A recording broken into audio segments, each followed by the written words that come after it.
আজিৰ অভিমতত আমি শেহতীয়াকৈ যি ৰাজ্যৰ ৰাজনৈতিক পট পৰিৱৰ্তন 102খন আসন NDA লাভ কৰি যে নতুন চৰকাৰ গঠনৰ দিশত এতিয়া অগ্ৰসৰ হৈছে সেই সন্দৰ্ভতেই কেইটামান কথা আমি আলোকপাত কৰিম 126 জনীয়া বিধানসভাত এইবাৰ ভাৰতীয় জনতা পাৰ্টি কংগ্ৰেছ বা অন্যান্য ৰাজনৈতিক দলবিলাকৰ কিমান কেইখন নতুন মুখ আহিছে কিমান কেইগৰাকী এইবাৰ মহিলা বিধায়িকা অসম বিধানসভালৈ নিৰ্বাচিত হৈছে কিয় বিৰোধী ঐক্য এইবাৰ ইমান বেয়াকৈ বিধ্বস্ত হ'বলগীয়া হ'ল কি কাৰণত বিজেপি এজিপি বিপিএফৰ মিত্ৰজোঁটে ইমান ব্যাপক সংখ্যক আসন লাভ কৰিবলৈ সক্ষম হ'ল এই সকলোখিনি কথা আজিৰ অভিমতত আমি আকৌ এবাৰ আলোকপাত কৰিম আমাৰ লগত পোনপটীয়াকৈ আছে কাজিৰঙাৰ পৰা ৰাইজৰ দলৰ সভাপতি শিৱসাগৰৰ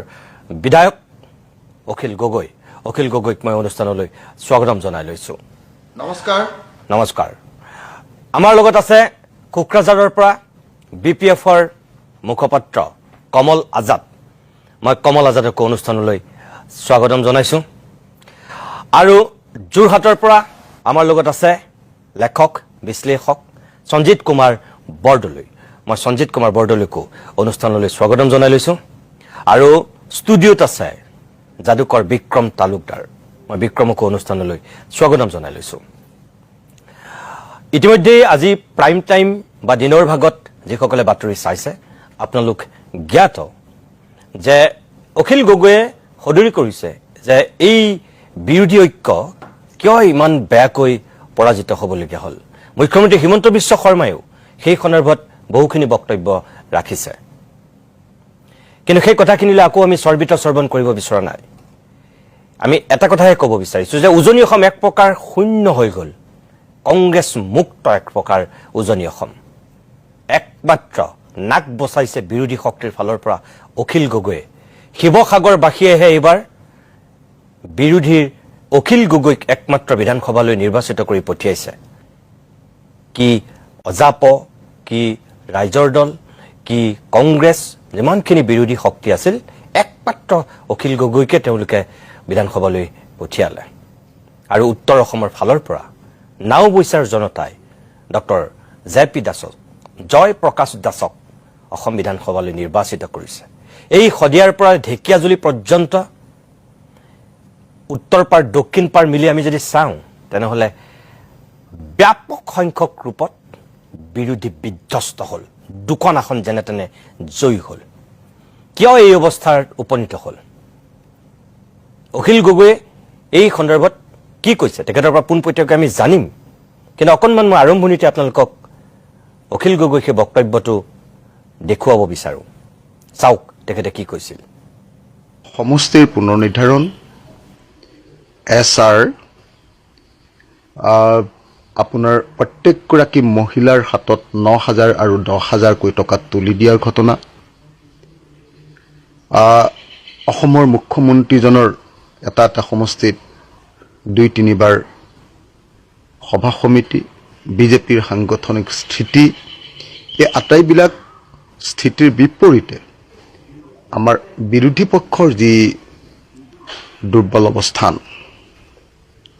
এফালেদি বিজেপিৰ কোটি কোটি টকাৰ খৰচ আৰু আমি কেইটামান সামান্য টকাৰে এখন অসম যুঁজিবৰ কাৰণে ওলাই আহিছিলোঁ এফালেদি আমাৰ দীৰ্ঘদিন ধৰি হতাশ হৈ থকা কৰ্মী আৰু আনফালেদি মন কি বাত আদিৰ জৰিয়তে ডেইলি ইগনাইট কৰি থকা ডেইলি খাৰ বাৰুদ দি থকা তেওঁলোকৰ এটা বাহিনী মাত্ৰ এদিন গৌৰৱ গগৈ অখিল গগৈ আৰু লুৰিণজ্যোতি গগৈ মাত্ৰ এদিন একেলগ হৈছিলোঁ আৰু এটা ঠাইত অকল লুৰিণজ্যোতি গগৈৰ খোৱাঙতহে কেৱল আমি তিনিজনে একলগ হৈছিলোঁ তাৰ বাহিৰে একদিনো আমি কেম্পেইন কৰিব নোৱাৰিলোঁ আনকি কেন্দ্ৰীয় নেতৃত্ব কি কয় কংগ্ৰেছৰ কেন্দ্ৰীয় নেতৃত্ব ৰাহুল গান্ধী প্ৰিয়ংকা গান্ধীয়ে তেওঁলোকেনো ক'ত কেম্পেইন কৰিলে প্ৰিয়ংকা গান্ধীৰ লগত মই আছিলোঁ প্ৰিয়ংকা গান্ধীয়ে যিকেইখন কেম্পেইন কৰিছে মোৰ লগত সেইখনতো ভাল কেম্পেইন কৰিছে কিন্তু মই প্ৰিয়ংকাক প্ৰস্তাৱ দিছিলোঁ যে আপুনি 4 দিনৰ কাৰণে অসমত থাকি লওক আৰু ৰাহুল 4 দিনৰ কাৰণে থাকি লওক ৰাহুল গান্ধী ডাঙৰীয়া আৰু আহক আমি একেলগে কেম্পেইন কৰিম গৌৰৱ গগৈক প্ৰস্তাৱ দিছিলোঁ যে হেলিকপ্টাৰখনত আমি অনবৰতে একেলগে ঘূৰি থাকোঁ বিভিন্ন টেকনিকেল কাৰণত সেইটো হৈ নুঠিল বিশেষভাৱে বিৰোধী ঐক্যমঞ্চই সময়মতে আচলতে একতা নকৰাটো ঐক্যবদ্ধ নোহোৱাটোৱে হ'ল প্ৰধান কাৰণ এটা চৰকাৰী বাহিনী চৰকাৰী স্পন্সৰ য'ত ইলেকশ্যন কমিশ্যন অফ ইণ্ডিয়া আছে য'ত তেওঁলোকৰ সকলো মেকানিজমে সহায় কৰিছে তেওঁলোকৰ লাখ লাখ কোটি কোটি টকা খৰচ কৰিছে চৰকাৰী টকাৰ ব্যৱহাৰ কৰিছে 9,000 10,000 এনেকৈ এজন মানুহক দিছে আৰু ঘৰে ঘৰে 2,000 1,000 প্ৰত্যেক ঘৰ মানুহৰ খামৰ ভিতৰত ভৰাই বিলাইছে এনে এক ভয়াৱহ ইলেকশ্যন খেলিছে আৰু তাৰ বিপৰীতে আমি কেৱল মানুহৰ চেণ্টিমেণ্ট মানুহৰ মৰম মানুহৰ আদৰ সেইটোক লৈ ইলেকশ্যন খেলিছিলোঁ গতিকে মই ভাবোঁ এখন অসম যুঁজ কিন্তু তাৰ পাছতো এখন অবিশ্বাস্য যুঁজ মোৰ এতিয়াও বিশ্বাস কৰিবলৈ মন যোৱা নাই যে বিজেপিয়ে ইমান ভোটত জয়ী হ'ব পাৰে এতিয়াও বিশ্বাস আমি যদিও যুঁজখন অলপ অসমানকৈ দিছিলোঁ তথাপিও মোৰ বিশ্বাস কৰিবলৈ মন যোৱা নাই এতিয়াও তথাপি ৰাইজে মোৰ ওপৰত এক গভীৰ দায়িত্ব অৰ্পণ কৰিছে ৰাইজৰ দলক এইবাৰ অসমৰ এটা গুৰুত্বপূৰ্ণ ৰাজনৈতিক দল হিচাপে অসমৰ সমাজ জীৱনলৈ ৰাজনৈতিক জীৱনলৈ আগবঢ়াই দিছে আমি 4 নম্বৰ দলত পৰিণত হ'লোঁ অসমৰ কংগ্ৰেছ দলৰ কাৰণে এইটো বহুত ডাঙৰ চেলেঞ্জ হৈ গ'ল অকল এজন তেওঁলোকৰ আমাৰ সংখ্যাগৰিষ্ঠ মানুহৰ বিধায়ক আৰু তেওঁলোকৰ 18জন মাইনৰিটি বিধায়ক এইটো তেওঁলোকৰ কাৰণে ভয়ানক এটা চেলেঞ্জ এই কথাটো কংগ্ৰেছক আমি আগতে কৈছিলোঁ বাৰ সুধিছক মই কৈছিলোঁ লাষ্টত আমাক এটাও চিট যেতিয়া দিয়া নাছিলে মই বাৰম্বাৰ কৈছিলোঁ চাব লাষ্টত চব মুছলমান মানুহবিলাকে জিকি আহিব আপোনালোকৰ এটাও নিজিব জাতীয় পৰিষদে মই ভাবোঁ যে নতুনকৈ কথাবিলাক চিন্তা কৰা দৰকাৰ ভালকৈ গভীৰভাৱে তেওঁলোকৰ মাজত আলোচনা বিলোচনা কৰা দৰকাৰ আৰু কংগ্ৰেছে আচলতে আকৌ সাগৰ মন্থন কৰিব লাগে লুৰিণ মোৰ ভাই আৰু সি পৰাজিত হোৱাটো গৌৰৱ মোৰ ভাই সি পৰাজিত হোৱাটো মোৰ কাৰণে ডাঙৰ লছ আমাৰ অসমৰ কাৰণে ডাঙৰ লছ বিধানসভাৰ কাৰণে ডাঙৰ লছ দেৱবৰ্দা জিকি অহাটো অত্যন্ত প্ৰয়োজন আছিলে এই 3জন মানুহক অসমৰ দৰকাৰ আছিলে এজন যদি মোৰ এগৰাকী মোৰ শিষ্যই বুলি ক'লোঁ আৰু জ্ঞানশ্ৰী বৰা জ্ঞানশ্ৰীক যদি এবাৰ জিকাই আনিব পাৰিলোহেঁতেন তেতিয়াহ'লেতো আপোনালোকে বিধানসভা 3টাই দেখাই দিলেহেঁতেন আমি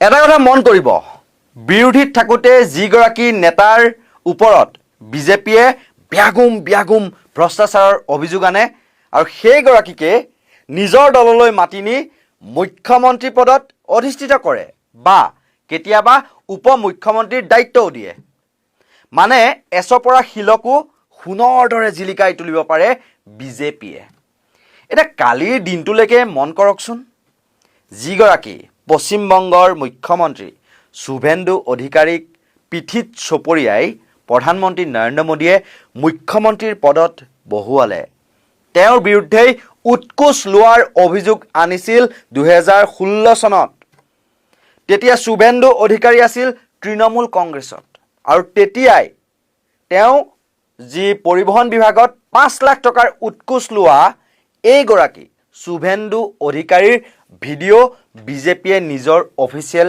ইউটিউব একাউণ্টত আপলোড কৰিছিল কিন্তু বিজেপিত যোগদান কৰাৰ পাছত যেতিয়া চাফা হৈ গ'ল শুভেন্দু অধিকাৰী তাৰ পাছতে সেই ভিডিঅ' বিজেপিয়ে ডিলিট কৰি দিলে ইউটিউবৰ পৰা চাওকচোন জনতাৰ সন্মুখত কেনেদৰে নৰেন্দ্ৰ মোদীয়ে সেৱা লৈছে যেন পূৰ্বতে ঘুষখোৰ কৈ এতিয়া সেইগৰাকীকে মুখ্যমন্ত্ৰী পাতিবলগীয়া হোৱাৰ বাবে বা পতাৰ বাবে যেন জনতাৰ ওচৰত ক্ষমা বিচাৰিছে নৰেন্দ্ৰ মোদীয়ে যিসকল বিৰোধী শিবিৰৰ নেতাৰ বিৰুদ্ধে প্ৰধানমন্ত্ৰীয়ে বা বিজেপিৰ শীৰ্ষ নেতাই দুৰ্নীতি ভ্ৰষ্টাচাৰৰ অভিযোগ আনে বিজেপিলৈ গৈ তেওঁ দুখমুক্ত হোৱাৰ এটা সুবৰ্ণ সুযোগ ভালকৈ লাভ কৰে আৰু তেতিয়া তেওঁলোকে কেন্দ্ৰীয় তদন্তকাৰী সংস্থা বিশেষকৈ ইডি চিবিআইৰ পৰা সুৰক্ষা লাভ কৰে গোচৰ একদম বন্ধ হৈ যায় প্ৰধানমন্ত্ৰী নৰেন্দ্ৰ মোদীয়ে 2016 চনৰ 21 এপ্ৰিলৰ দিনা পশ্চিমবংগৰ মমতা বেনাৰ্জীৰ চৰকাৰৰ ঘুষখোৰ ভ্ৰষ্টাচাৰীসকলক উচিত শিক্ষা দিব বুলি কৈছিল যাতে ভৱিষ্যতে তেওঁলোকে দুৰ্নীতি ভ্ৰষ্টাচাৰ কৰিব নোৱাৰে। कैमरा के सामने, टीवी कैमरा के सामने कितना लाए हो? अच्छा, लाओ लाओ, और ऐसे कुर्ते में रख देते हैं। टीवी पे देखा कि नहीं देखा आपने? और चेहरा कितना भोला भाला था, ऐसा लगता था ये तो रोज की आदत वाले लगते हैं। और कुछ लोग तो टीवी के सामने कह रहे हैं इतना कम क्यों लाए? तो कहता है दूसरे थोड़े दिन के बाद दूंगा, तो कहते हैं कि जल्दी करना।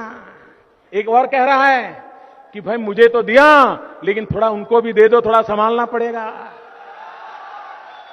কিন্তু আজি সেইগৰাকী শুভেন্দু অধিকাৰী গেৰুৱা সাজযোৰ পিন্ধাত তেওঁ ৱাশ্বিং মেচিনত সোমাই একদম চাফা হৈ পৰিল আৰু পিঠিত চপৰিয়াই সাৱটি ধৰি পেলাই মাননীয় মুখ্যমন্ত্ৰী পদত অধিষ্ঠিত কৰালে প্ৰধানমন্ত্ৰী নৰেন্দ্ৰ মোদীয়ে। উল্লেখ কৰি থওঁ 2016 চনত শুভেন্দু অধিকাৰী পৰিবহণ মন্ত্ৰী আছিল যেতিয়া মমতা বেনাৰ্জীৰ চৰকাৰ আছিল। তেতিয়াই তেওঁ ঘুষ খোৱাৰ অভিযোগ উত্থাপিত হৈছিল তেওঁৰ বিৰুদ্ধে আৰু লগতে ঘুষ লৈ থকাৰ এটা ভিডিঅ'ও ভাইৰেল হৈ পৰিছিল। আৰু এতিয়া সেইগৰাকীয়ে মুখ্যমন্ত্ৰী নহয় জানো? হিমন্ত বিশ্ব শৰ্মালৈকে চাওকচোন। 2013, 14, 15 চনত বিজেপিয়ে তেওঁৰ বিৰুদ্ধে লুই বাৰ্জাৰ হাওৰা কেলেংকাৰীৰ অভিযোগ আনিছিল আৰু তদন্তৰ দাবীও কৰিছিল। আৰু যেতিয়া 2015 চনৰ 27 আগষ্টত তেওঁ বিজেপিত যোগ দিলে আৰু এতিয়া বিজেপিত অহাৰ পাছৰে পৰা তেওঁ ভ্ৰষ্টাচাৰ একদম মুক্ত হৈ পৰিল আৰু এতিয়া অহা 12 মে'ৰ দিনা দ্বিতীয়বাৰলৈ মুখ্যমন্ত্ৰী হিচাপে শপত ল'ব হিমন্ত বিশ্ব শৰ্মাই। এয়া চাবলৈ গ'লে প্ৰধানমন্ত্ৰী নৰেন্দ্ৰ মোদীৰ উদাৰ মনোভাৱেই দিয়কচোন। মহাৰাষ্ট্ৰৰ প্ৰাক্তন প্ৰয়াত উপ মুখ্যমন্ত্ৰী অজিত পাৱাৰৰ বিৰুদ্ধেও হাজাৰ হাজাৰ কোটি টকাৰ কেলেংকাৰীৰ অভিযোগ উত্থাপিত হৈছিল বা অভিযোগ আনিছিল প্ৰধানমন্ত্ৰীয়ে নিজেই। যেতিয়া তেওঁ বিজেপিৰ সৈতে মিত্ৰপাশত আবদ্ধ হৈ চৰকাৰ গঠন কৰিলে তেতিয়া তেওঁক উপ মুখ্যমন্ত্ৰীৰ পদো দিলে আৰু CBIয়ে তেওঁক দোষমুক্ত ঘোষণা কৰি তেওঁৰ বিৰুদ্ধে থকা সকলো গোচৰ প্ৰক্ৰিয়া বন্ধ কৰিলে বা ফাইল বন্ধ একদম নাই চাফা। শিৱসেনাৰ নেতা একনাথ সিন্দেৰ বিৰুদ্ধে ভ্ৰষ্টাচাৰৰ অভিযোগ তুলি শিৱসেনাৰ এটা দলক দুফাল ফাল কৰি একনাথ সিন্দেক এসময়ত মুখ্যমন্ত্ৰীও পাতিছিল আৰু এতিয়া মহাৰাষ্ট্ৰৰ উপ মুখ্যমন্ত্ৰী হিচাপে কাৰ্যনিৰ্বাহ কৰি আছে একনাথ সিন্দেই। আৰু এয়াই হৈছে আনৰ পৰা নেতা ধাৰত আনি ৱাশ্বিং মেচিনত সোমোৱাই বিজেপিয়ে বিভিন্ন ৰাজ্যত মুখ্যমন্ত্ৰী উপ মুখ্যমন্ত্ৰী বনোৱাৰ একদম সুন্দৰ কেইটামান টিপছ। নমস্কাৰ। নতুন চৰকাৰে শপত গ্ৰহণ কৰাই নাই, দুটা বিষয়ৰ ওপৰত প্ৰতিক্ৰিয়া দিবলৈ আগবাঢ়িছোঁ। আচলতে নতুন চৰকাৰখনে কাম কাজ সুচাৰুৰূপে আৰম্ভ কৰক, ভালকৈ প্ৰশাসন কাৰ্য চলাওক, ভালকৈ চৰকাৰখন চলক আৰু যিবিলাক ভাল কাম কৰিব সেইবিলাক সমৰ্থন কৰিম আৰু যিবিলাক বেয়া কাম কৰিব তাক বিৰোধিতা কৰিম বুলি এক মনত বান্ধি লৈছিলোঁ আৰু সেইকাৰণে বিগত এসপ্তাহ ধৰি চৰকাৰখনত কোনো বিশেষ সমালোচনা কৰা নাই। কিন্তু চৰকাৰ গঠন কৰাই নাই, কিছুমান কৰ্মকাণ্ডই আচলতে চৰকাৰখনৰ ভাৱমূৰ্তি ম্লান কৰা আৰম্ভ কৰিলেই। এটা কথা সদায় মনত ৰখা ভাল যে চৰকাৰ এখনে জনপ্ৰিয়তাৰ শীৰ্ষত গৈ নিৰ্বাচিত হোৱা মানেই সকলো বেয়া কামক সমৰ্থন কৰাটো কেতিয়াও উচিত নহয়। আচলতে সভাত থাকি নকয় যি দুখে চুৱে কিঞ্চিত কিঞ্চিত, এয়া হৈছে অসমীয়া আপ্তবাক্য। আজিৰ তাৰিখত যদি এটা কথা চোৱা যায় যে হিমন্ত বিশ্ব শৰ্মা যি নেতৃত্বত যি নিৰ্বাচন অনুষ্ঠিত নিৰ্বাচনত জয়লাভ কৰিলে বিজেপিয়ে, সেইটো সঁচাকৈয়ে মানিবলগীয়া। আৰু এটা কথা কওঁ, যিমানেই নিজেই নকওক যে EVMৰ টেম্পাৰিং বা অন্যান্য কিছুমান কাৰক বুলি যিয়েই নকওক, বিগত 5টা বছৰত বিজেপিয়ে এই নিৰ্বাচনটোত জিকিবৰ কাৰণে যে কষ্ট কৰিছিলে সেই কথাটো ক'বই লাগিব।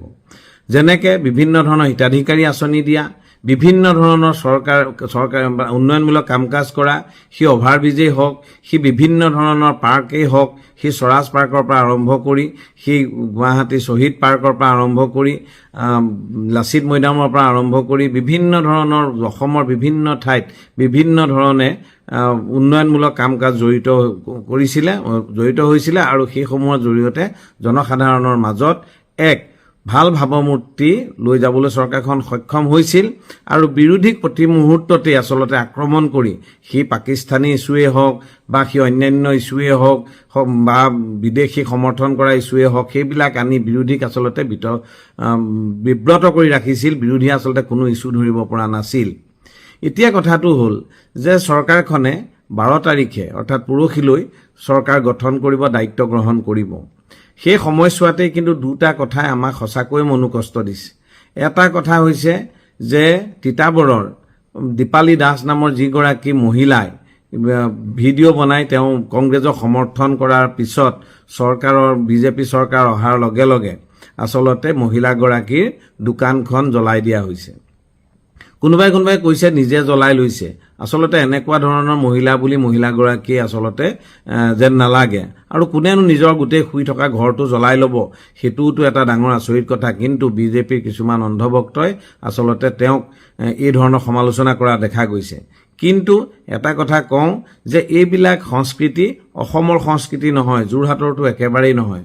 যোৰহাটৰ বিজেপি বিধায়কজনে দেখুৱাই দিছে যে কংগ্ৰেছৰ পৰাজিত প্ৰাৰ্থী গৌৰৱ গগৈক সমালোচনা নকৰাকৈ তেওঁ নিজৰ ভাতৃ বুলি কৈছে। অৰ্থাৎ এক যোৰহাটৰ সংস্কৃতি তেওঁ ভালকৈ বজাই ৰাখিছে।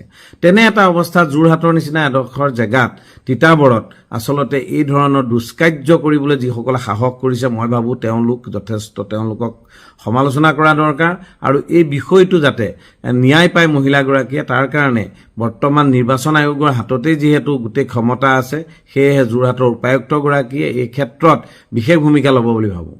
দ্বিতীয় কথাটো হৈছে যে কালি দেখিলোঁ যে নেলিত এটা ৰাস্তা ভাঙি পেলোৱা হৈছে, কাৰণ সেই ৰাস্তাৰে অহা যোৱা কৰা মানুহখিনিয়ে বিজেপিক ভোট নিদিলে।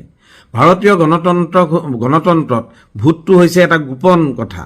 এই গোপন কথাটো সন্ধালনি কৰি আচলতে সন্ধালনি কৰিছে কোনে, আৰু এইটো নিৰ্বাচন আয়োগে যদি সন্ধালনি কৰিছে তেতিয়াহ'লে এইটো নিৰ্বাচন আয়োগৰো ভুল হৈছে।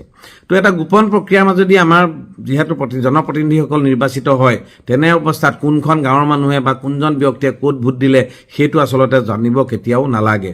দ্বিতীয় কথা, যদি কিবা প্ৰকাৰে জানিলেও সেই বুলিয়ে সেই গাঁওখনলৈ অহা যোৱা কৰা ৰাস্তাটো ভাঙি পেলোৱাৰ দৰে চৰকাৰী দলটোৰ মানুহে এনেকুৱা দুষ্কাৰ্য কৰিব কাৰণে তেওঁলোকৰ মনত কিমান ভয়ংকৰ প্ৰতিহিংসা সোমাই থাকিব লাগিব, তেওঁলোকৰ মনত ইমান জিজ্ঞাসা সোমাই থাকিব লাগিব, এইটো ভাবিবলগীয়া কথা। আচলতে কোনে সোমোৱাইছে এই ধৰণৰ প্ৰতিহিংসা, জিজ্ঞাসা? চৰকাৰখনটো জিকিলেই, অনাগত 5 বছৰলৈ সেই চৰকাৰখনকতো আৰু ক্ষমতাৰ পৰা উলিয়াই অনাৰ কোনো ধৰণৰ সম্ভাৱনা নাই। তেনে এটা অৱস্থাত ভোট নিদিয়া সকলোৰে বাবে এই চৰকাৰখনে কাম কৰিব লাগিব। তেনে এটা অৱস্থাত এখিনি মানুহে নেলিত ভোট নিদিলে বুলি আচলতে এই ধৰণে ৰাস্তাটো একদম ভাঙি পেলাব, যিটো এটা ৰাজহুৱা ৰাস্তা ভাঙি পেলোৱাৰ দৰে মানসিকতা, এইটো কেনেকুৱা ধৰণৰ মানসিকতা? এইটো অসমৰ ৰাজনীতিত, অসমৰ সমাজ জীৱনত আচলতে এইটো এটা নতুনকৈ দেখা। বিগত 50 বছৰে আমি দেখি আহিছোঁ নিৰ্বাচন, কিন্তু এই ধৰণৰ আচলতে জিজ্ঞাসা, এই ধৰণৰ প্ৰতিহিংসা, এই ধৰণৰ হিংসুক মনোভাৱ আমি কেতিয়াও দেখা নাছিলোঁ। আচলতে জনসাধাৰণৰ মনত এইবিলাক কোনে সোমোৱাই দিছে? আচলতে সাম্প্ৰদায়িক মনোবৃত্তিৰ লোকসকলে এই ধৰণৰ কামবিলাক কৰে। মই সেইকাৰণেই কওঁ, কোনো জ্ঞানী মানুহ সাম্প্ৰদায়িক হ'ব নোৱাৰে আৰু কোনো সাম্প্ৰদায়িক মানুহ জ্ঞানী হ'ব নোৱাৰে। তো সেইকাৰণে এই ধৰণৰ কাম কাজ যাতে, আজি পশ্চিমবংগতো দেখিছোঁ ব্যাপক হিংসা প্ৰতিহিংসাৰ মাজত আচলতে গোটেই পশ্চিমবংগখন গুচি গৈছে। অসমত ইমান ডাঙৰ ঘটনা হোৱা নাই, এই দুইটা ঘটনাকে আচলতে দেখি খুব মনত বেদনা লাগিল। সেইকাৰণে আচলতে আপোনালোকৰ লগত মত বিনিময় কৰিব বিচাৰিছোঁ আৰু সেইসকলক এটা কথা আহ্বান জনাব বিচাৰিছোঁ যে আপোনালোকে এই ধৰণৰ কাণ্ড কৰি আচলতে কি সূচাব বিচাৰিছে? আমাৰ আইন, আদালত, প্ৰশাসন এইবিলাক নাই নি?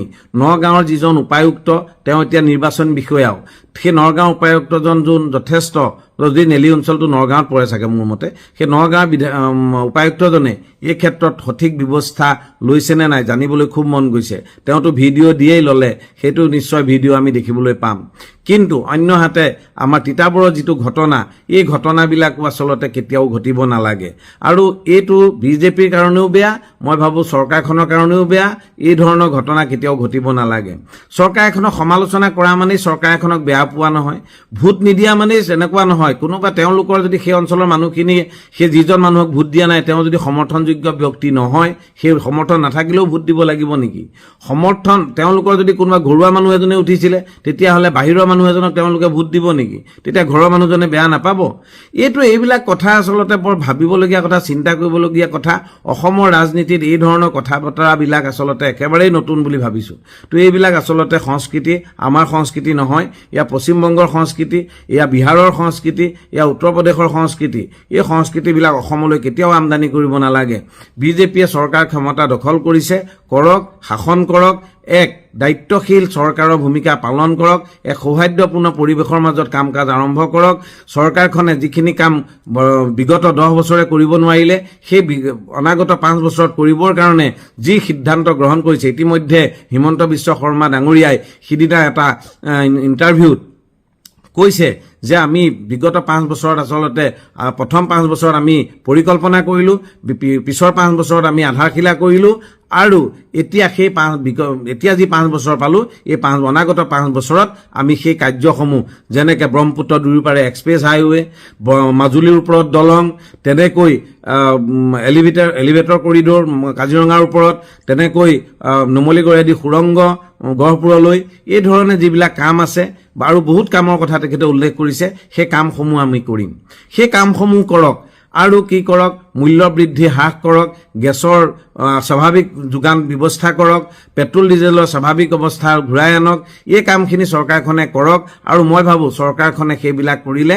হিমন্ত বিশ্ব শৰ্মা ডাঙৰীয়াৰ জনপ্ৰিয়তা আকাশৰ সীমা অতিক্ৰম কৰিব আৰু বিগত অনাগত তাৰ পিছৰ 5 বছৰলৈও হিমন্ত বিশ্ব শৰ্মাক হিলাব পৰা নেতা অসমত নোলাব মই এই কথাটো এই কাৰণেই কৈছোঁ যে প্ৰতিহিংসাৰ মাজেৰে চৰকাৰখন যাতে আৰম্ভ নহওক এই যি ৰাস্তা ভাঙি দিয়া হ'ল মই ভাবোঁ প্ৰশাসন বা চৰকাৰে ইয়াৰ উচিত বিচাৰ কৰক আৰু বিচাৰ কৰি যিসকল ব্যক্তি দোষী সেই দোষী ব্যক্তিসকলক আচলতে শাস্তি দিয়াৰ প্ৰয়োজন নহ'লে আমাৰ সমাজখনত ইয়াৰ বৰ বেয়া প্ৰভাৱ পৰিব আৰু তেওঁলোকৰ মাজত সোমাই থকা প্ৰতিহিংসা আৰু মই আকৌ কৈছোঁ এই যে ঘৰ জ্বলোৱা বা ৰাস্তা ভঙা এইবিলাক আচলতে কিমান বেয়া মনোভাৱ সোমাই থাকিব লাগিব কিমান বেয়া মানসিকতাৰ মানুহ হ'ব লাগিব আমি ভাল পোৱা বা আমি কল্যাণমূলক কাম কৰিব লাগে আৰু আমি এনেকুৱা কাম কৰিব লাগে যে মিলা প্ৰীতিৰে থাকিব লাগে সৌহাৰ্দ্যপূৰ্ণ পৰিৱেশত থাকিব লাগে তাৰ বিপৰীতে যদি আমি এনেকুৱা ধৰণৰ ব্যৱহাৰ কৰোঁ যি চিৰদিনৰ কাৰণে সেইখিনি মানুহক আমি বিচ্ছিন্ন কৰি দিওঁ আমাৰ সমাজ জীৱনৰ পৰা তেতিয়াহ'লে যদি মুছলমান বুলিয়ে সেইটো কাম কৰা যায়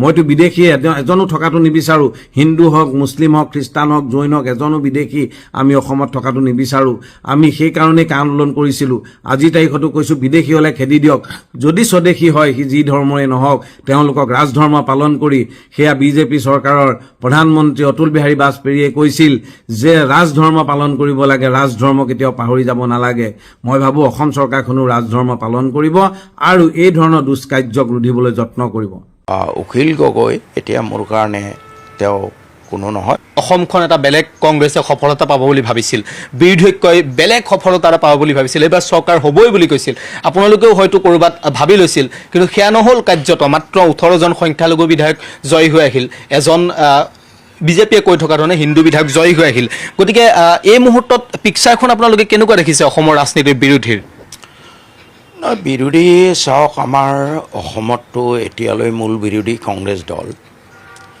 তেওঁলোকে যিখিনি ফিল্ড ৱৰ্ক কৰিব লাগিছিলে তেওঁলোকে নকৰিলে আৰু মই সৌহিদেনালৈ দেখি আছোঁ ইলেকশ্যনৰ ঘোষণা হোৱাৰ 2-3 দিন আগলৈও দেখি আছোঁ তেওঁলোকৰ মাজত নিজৰ মাজতে খোৱা কামৰা কোনে ডাঙৰ নেতা হ'ব কাক মাৰি কোনে নেতা হ'ব পইচা পাতি লোৱা এইবোৰেহে প্ৰাধান্য পায় মানুহে এইবোৰ কথা বেয়া পায় ৰাইজৰ ওচৰত যাব লাগিব সাংগঠনিক ভেটি কৰিব লাগিব তেতিয়াহে হ'ব গতিকে ৰাইজে প্ৰত্যাখ্যান কৰিছে আৰু কোনো ভিজন ৰাইজক দিব পৰা নাই কি কৰিব কি নকৰিব এতিয়া ৰাইজৰ দল বা তৃণমূল কংগ্ৰেছ কেনেবাকৈ কংগ্ৰেছৰ অসমত বিকল্প হ'ব নেকি হোৱাৰ দিশে গতি কৰিছে নেকি নাই মই এই বিষয়ে একো ক'ব নোৱাৰিম জাষ্ট মই জিকিলোঁহে অনাগত দিনত মই ভাবোঁ গোটেই অসমৰ কথাটো মই ক'ব নোৱাৰিম, কিন্তু সংখ্যালঘু অঞ্চলত এই বছৰ দেখা গৈছে যে যোৱা প্ৰায় 10 বছৰ বিজেপিৰ অত্যাচাৰত বিজেপিক পৰাভূত কৰিবলৈ সংখ্যালঘু মানুহে সামগ্ৰিকভাৱে তেওঁলোকে কংগ্ৰেছক ভোট দিছিলে। কেণ্ডিডেট তেওঁলোকে চোৱা নাই, উইলি নিলি ইচ্ছাকৃত বা অনিচ্ছাকৃতভাৱে একমাত্ৰ বিজেপিৰ অত্যাচাৰৰ পৰা মুক্তি পাবলৈ তেওঁলোকে কংগ্ৰেছক ভোট দিছিলে। এনেকুৱা বহু প্ৰাৰ্থী আছিলে যিসকলে অন্য সময়ত হ'লে 5,000 ভোটো নাপালেহেঁতেন, তেনেকুৱা মানুহকো দিছে। কাৰণ বেচেৰা মুছলিম মানুহৰো উপায় নোহোৱা হৈছে, তেওঁলোকে স্বাধীনতাৰ পিছৰ পৰা সামগ্ৰিকভাৱে কংগ্ৰেছক ভোট দিছিলে। কংগ্ৰেছে তেওঁলোকৰ প্ৰতি ন্যায় নকৰিলে, যাৰ ফলত তেওঁলোকে স্থিতি কেইবাবাৰো সলাইছে। 1985 চনত আপোনাৰ UMF গঠন কৰিলে, 2টা টাৰ্মৰ পিছতে UMF নিশ্চিহ্ন হৈ গ'ল। আমাৰ এটা প্ৰশ্ন আহিছে ষ্টুডিঅ'ৰ পৰা, মই আপোনাক অলপ ৰখাইছোঁ যে কংগ্ৰেছৰ যিটো শোচনীয় পৰাজয়, সেই শোচনীয় পৰাজয়টো যিহেতু আপুনিও দীৰ্ঘকাল কংগ্ৰেছ কৰিছিল, গতিকে কি বুলি ভাবিছে এই মুহূৰ্তত? মই ভাবোঁ যে তেওঁলোকৰ নিজৰ মাজত যিটো খোৱা কামোৰা, ফিল্ডত কাৰ গুৰুত্ব আছে, এইবাৰ 18জন মুছলমান বিধায়ক পাইছে বুলিয়ে তেওঁলোকে ভাবিব নালাগে তেওঁলোকক খুব ভাল পাই পেলাই মানুহে ভোট দিছে। মুছলমান মানুহ একমাত্ৰ বিজেপিৰ অত্যাচাৰৰ পৰা ৰক্ষা পাবলৈ প্ৰাৰ্থীক চোৱা নাই, তেওঁলোকে হাতৰ ছবিত ভোট দিছে। গতিকে তেওঁলোকে সদায় যদি ভাবি থাকে যে এনেকৈ আমাক ভোট দি থাকিব, they will be living in fools paradise, মানুহে বিকল্প আকৌ বিচাৰিব। যোৱা 85 চনত বিকল্প বিচাৰিলে, সেই বিকল্পই তেওঁলোকক কোনো মুক্তিৰ সন্ধান নিদিলে। 2006 চনত আকৌ বিকল্প বিচাৰিলে, AIUDF দলক সামগ্ৰিকভাৱে ছাপোৰ্ট দিলে। AIUDF দলো দেখা গ'ল বিজেপিৰ লগত হনা পিটিকা, তেওঁলোকে বৰঞ্চ বিজেপিক সাৰ পানী যোগাই থাকে। সেইকাৰণে এইবাৰ মানুহে আকৌ অনিচ্ছাকৃতভাৱে হ'লেও, মুছলমান মানুহে অনিচ্ছাকৃতভাৱে হ'লেও, প্ৰাৰ্থীবোৰ পচন্দ নহ'লেও একমাত্ৰ বিজেপিক পৰাভূত কৰাৰ স্বাৰ্থত তেওঁলোকে কংগ্ৰেছৰ 18জন প্ৰাৰ্থী জিকাই আনিছে। কিন্তু তাৰ অৰ্থ এইটো নহয় যে এই মুছলমানসকল অহা নিৰ্বাচনতো কংগ্ৰেছক ভোট দিব। মুছলমান ৰাইজে এতিয়া UDFৰ পতন বিচাৰিছে। আজমল চাহাবে সদায় পলাৰাইজেশ্যনৰ ৰাজনীতি কৰে। এই ইলেকশ্যনত হাৰি মই অতি দুখ পাইছোঁ। তেওঁৰ নিচিনা এজন মানুহ, তেওঁ আখেজমূলক কথাহে কৈ আছে, মুছলিম লীগ হৈ গ'ল। আৰে ভাইয়া, কেনেকৈ মুছলিম লীগ হ'ল? তোমাক ভোট দিয়া নাই বুলিয়ে তুমি হিমন্ত বিশ্ব শৰ্মাৰ মুখত এই মুছলিম লীগ শব্দটো তেওঁ তুলি দিব খুজিছে। This is so' bed. 20 বছৰ আপোনাক ৰাইজে ভোট দিলে, আপোনাৰ সন্মুখত কিবা এটা ভিজন আছেনে? ভিজন দেখুৱাব পাৰিছেনে? 20 বছৰত আপুনি কেতিয়াবা দাঙি ধৰিছেনে? এইবাৰ হাৰি পেলাইও আপুনি কৈছেনে বা জিকাৰ আগত কেতিয়াবা ৰাইজৰ মাজত লৈ গৈছেনে যে আপোনালোকক মাটিৰ পট্টা দিম, নদীৰ গৰাখনে নিয়ন্ত্ৰণ কৰিম? He does not have any vision at all. গতিকে UDFটো মানুহে সঠিক সিদ্ধান্ত লৈছে, UDFটো বিদায় দিব লাগে। আৰু চাওক, আপোনাৰ UDFে আজমল চাহাব MP হৈছে, আকৌ চিৰাজউদ্দিনে আজমল চাহাবক MP, আব্দুৰ ৰহিমক বনালে MLA, ৰহমানক বনালে MLA। They have no' idea at all about the problems. আহি পেলাই তেওঁৰ ল'ৰাই কয় জিম বনাব লাগে, কাৰণ এইবোৰ সোণৰ চামুচ লৈ জন্মগ্ৰহণ কৰা। গতিকে আজমল চাহাবৰ এই কমিউনিটিৰ প্ৰতি কোনো দায়বদ্ধতা নাই। আৰু তেওঁ এইবাৰ হাৰি পেলাই যি ধৰণে আবুল তাবুল বকি আছে, মুছলিম লীগ শব্দটো অতি দৃষ্টিগতভাৱে তেওঁ উচ্চাৰণ কৰিছে। মোৰতো সন্দেহ হয় আজমল চাহাবে হিমন্ত বিশ্ব শৰ্মাৰ শ্ৰুতিলিপি মতে এই শব্দটো হিমন্ত বিশ্ব শৰ্মাৰ মুখত তুলি দিব কৈছে। কালিলৈ যাতে হিমন্ত বিশ্ব শৰ্মাই কয় যে কংগ্ৰেছটো মুছলিম লীগ হৈ গ'ল, আজমল চাহাবে কৈছে, এইবোৰ অত্যন্ত ঘৃণনীয়। মুছলিম মানুহে সেইকাৰণে UDFটো শেষ। এতিয়া মুছলিম মানুহে নিশ্চিতভাৱে যোৱা ইলেকশ্যনত মই ক'লোৱে, তেওঁলোকে বাধ্যত পৰি একমাত্ৰ বিজেপিৰ অত্যাচাৰৰ পৰা মুক্তি পাবলৈ কংগ্ৰেছক ভোট দিছিলে। তাৰ অৰ্থ এইটো নহয় যে তেওঁলোকে সদায় ভোট দিব। মোৰ লাষ্ট কুৱেশ্যন এটা আপোনালৈ থাকিব। অখিল গগৈ লগত আপোনাৰ হয়তো কোনো শত্ৰুতা নাই, যদিও আপুনি দল এৰি আহিলে, যদিহে অখিল গগৈয়ে বিচাৰে যে তৃতীয় মৰ্চা হ'লে ধুবুৰী লোকসভা সমষ্টি 2029ত শ্বেৰমান আলী আহমেদ কেণ্ডিডেট হ'ব, তেতিয়া এতিয়া চাওক, আপুনি যিটো ক'লে ৰাইজৰ দল এৰি আহিলোঁ, দেট ইজ টোটেলি ৰং। মই ৰাইজৰ দল এৰি অহা নাছিলোঁ। অখিল গগৈ ডাঙৰীয়াই দুটাকৈ পাব্লিক মিটিঙত কেইবা হেজাৰো মানুহৰ উপস্থিতিত মোৰ টিকেট ঘোষণা কৰিছিল আৰু অৱশেষত তেওঁ টিকেটৰ পৰা বঞ্চিত কৰিল। গতিকে মই বাধ্যত পৰি তৃণমূল কংগ্ৰেছত যাব লগা হ'ল। এতিয়া তৃতীয় মৰ্চা এইবোৰ কথা দিজ আৰ মানে প্ৰেমেচিয়ৰ কথা এতিয়া। আৰু মই অখিল গগৈ এতিয়া মোৰ কাৰণে তেওঁ কোনো নহয়, বছ নহয়। এতিয়া মোৰ কাৰণে বছ হ'ল মমতা বন্দ্যোপাধ্যায় আৰু তৃণমূল কংগ্ৰেছৰ নেতাসকল, তেওঁলোকৰ লগতহে মোৰ আলোচনা হ'ব। তেওঁলোকে যদি এওঁলোকে কিবা তেনেকুৱা ভাৱে প্ৰস্তাৱ দিয়ে, আমাৰ দলীয় নেতৃত্বই বিবেচনা কৰিব। Now Akhil Gogoi is nobody for me. Thank you. Mamata Banerjee is important for me. Mamata Banerjee is my boss. I will listen to her, not to Akhil Gogoi. একাংশ ৰাজনৈতিক নেতাৰ যেন মুখৰ লেকাম নাই, একাংশ ৰাজনৈতিক নেতাৰ যেন আদৰ্শ নাই, সেই কথাটো এই ভিডিঅ'টো চালে আপোনালোকে গম পাব। ৰাজনীতিত যেন সকলো সম্ভৱ, এই ভিডিঅ'টোৱে তাকেই প্ৰমাণ কৰিব। কালিৰ দিনটোলৈকে যিজন মানুহে কাৰোবাক গৰু চোৰ, কাৰোবাক হয়তো দালাল, চিণ্ডিকেটৰ মাষ্টৰ বুলি ক'ব পাৰে, সেইজন মানুহেই কিন্তু দুদিনৰ পাছতেই ৰাজনীতিত ছাৰ বুলি ক'বলৈ বা পাছে পাছে ঘূৰিবলৈ লাজ নকৰে। আজি যিজন মানুহে পশ্চিমবংগৰ মুখ্যমন্ত্ৰী হিচাপে শপত গ্ৰহণ কৰিলে শুভেন্দু অধিকাৰী, সেইজন মানুহক 2016 চনত ভাৰতৰ প্ৰধানমন্ত্ৰী নৰেন্দ্ৰ মোদীয়ে ৰিশ্বতখোৰ, দালাল, চিণ্ডিকেটৰ মাষ্টৰ এনেধৰণে সমালোচনা কৰিছিল। ভিডিঅ'টো চাওক। कैमरा के सामने, टीवी कैमरा के सामने कितना लायक हो। अच्छा लाओ लाओ, और ऐसे कुत्ते में रख देते हैं। टीवी पे देखा नहीं देखा आपने? और चेहरा कितना भोला भाला था, ऐसा लगता था ये तो रोज की आदत वाली लगती। দেখিলে, এইজনেই হৈছে শুভেন্দু অধিকাৰী। 2016 চনত যিজন মানুহক ৰিশ্বতখোৰ বুলি সমাজৰ আগত বা মঞ্চত উঠি ৰাজনৈতিক প্ৰচাৰ সভাত ডাঙৰ ডাঙৰ ভাষণ প্ৰদান কৰিছিল, যিজন ব্যক্তিক দালাল আখ্যাৰে বিভূষিত কৰিছিল, এই ৰাজনীতিত সকলো সম্ভৱ। আজি সেইজন পশ্চিমবংগৰ মুখ্যমন্ত্ৰী বিজেপি দলৰে। বিজেপি দলতেই তেখেতে পশ্চিমবংগৰ মুখ্যমন্ত্ৰী হিচাপে শপত গ্ৰহণ কৰিলে। এজন হৈছে শুভেন্দু অধিকাৰী।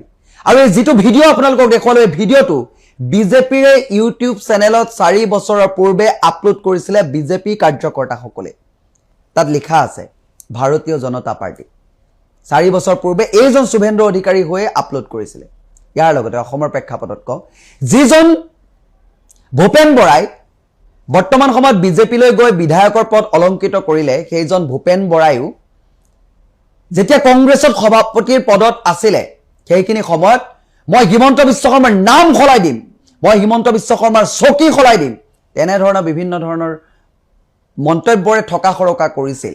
আৰু দুদিনৰ পাছতে হিমন্ত বিশ্ব শৰ্মাতকৈ যে ভাল মানুহ নাই, তেনেকুৱা ধৰণে বৰ্তমান ছাৰ কৰি পাছে পাছে ঘূৰিবলৈ আৰম্ভ কৰিলে। গতিকে ৰাজনীতিত সকলো সম্ভৱ। मैंने हिमंत बिश्व शर्मा को भी वार्निंग देता हूं कि आप ऐसा अभद्र आचरण बंद नहीं करेगा, अशालीन शब्द किसी का भी खिलाफ आप ऐसा प्रयोग करेगा, असम का चीफ मिनिस्टर का कुर्सी का जो मान है, कुर्सी का जो सम्मान है, इसको लाघव करने का कोशिश करेगा, तो आप कांग्रेस का तरफ से गणतांत्रिक आंदोलन का सामना करने के लिए भी आप प्रस्तुत रहना पड़ेगा।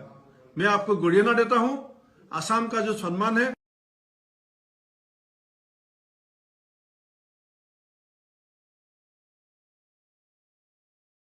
সেইজন প্ৰদ্যুৎ বৰদলৈ, যাক চাউদা লুইবাজা কেলেংকাৰী বিভিন্ন ধৰণৰ চিণ্ডিকেটৰ ৰজা আমুক তামুক কৈ আছিল। আৰু কালিৰ দিনটোত নিৰ্বাচন, কালি পৰহি দিনটোত নিৰ্বাচন যি ঘোষণা কৰি গ'ল, তাৰ পাছতে হিমন্ত বিশ্ব শৰ্মা ডাঙৰীয়াতকৈ ভাল মানুহ নোহোৱাই গ'ল। যেতিয়া বিজেপিলৈ আহি এতিয়া হিমন্ত বিশ্ব শৰ্মাৰ গুণ গান বখানিবলৈ সকলোৱে আৰম্ভ কৰিলে। এক কেন্দ্ৰীভূত চিণ্ডিকেট ৰাজৰ যোগেদি হিমন্ত বিশ্ব শৰ্মাৰ চৰকাৰে এক অবৈধ সমান্তৰাল অৰ্থ ব্যৱস্থা স্থাপন কৰিছে, যিটো অসমৰ ইতিহাসত কেতিয়াও হোৱা নাছিলে। অপ্ৰমাদী নেতা হিচাপে মানে মাৰ্জিন কিমান হ'লগে লাষ্ট মোৰ 49,760 আপুনি ইমান আশা কৰা নাছিল মইতো 50 বুলি কৈ আছিলো মই লগ পাম ৰূপজ্যোতি কুৰ্মী ডাঙৰীয়ায়ো যি সময়ত কংগ্ৰেছত আছিলে হিমন্ত বিশ্ব শৰ্মাক প্ৰশ্নৰে ঠকা খৰকা কৰি আছিলে আৰু প্ৰধানমন্ত্ৰী আহিলেও নহব মোক কোনো কালে মৰিয়নিত হৰাব নোৱাৰে বা বিভিন্ন ধৰণে কথাৰে ঠকা খৰকা কৰিছিল এতিয়া তেওঁলোকক স্পষ্ট কৰিছিলো মই কংগ্ৰেছ দলত আছো আৰু কংগ্ৰেছ দলতে মৰিম কংগ্ৰেছ দলতে শেষ মই ত্যাগ কৰিম আৰু যিসকল চৰিত্ৰহীন যিসকল হাৰামজাদা যিসকল চোৰ বাচ্চা যিসকল মানে টকা লোভী পদবী লোভী সেই মানুহবোৰে দল বদলি কৰি আছে আৰু সেই মানুহবোৰৰ মাজৰ পৰা এতিয়াও কোনোবাই দল বদলি কৰি পেলাই বিজেপি যাব পাৰে মই নাযাওঁ মোৰ পত্নীক মই ভাল পাওঁ অৰ্থাৎ মোৰ মাক মই ভাল পাওঁ মোৰ মায়ে মোক সন্মান